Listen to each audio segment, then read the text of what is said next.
Hello viewers, in this video let's see about data handling method. Please subscribe to this channel. Circle graph or pie chart is a type of data handling method.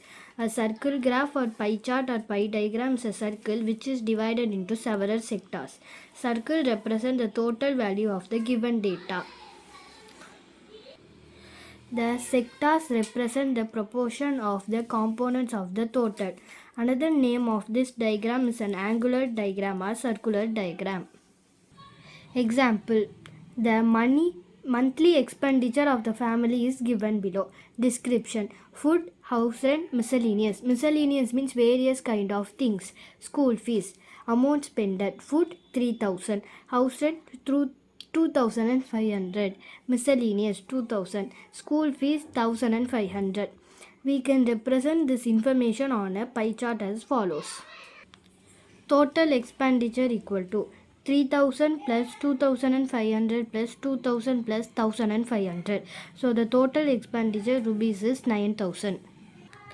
Description: food amount spent rupees 3000. In fraction: food amount 3000 by total expenditure 9000.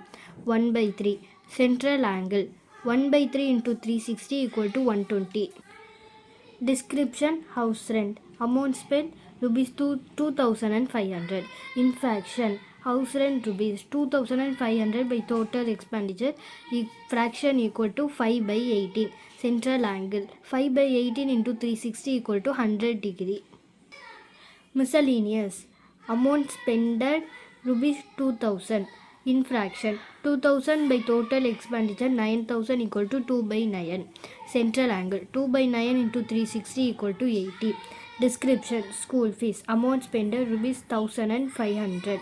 In fraction: 1500 by total expenditure 9000 equal to 1 by 6. Central angle 1 by 6 into 360 equal to 60 degree.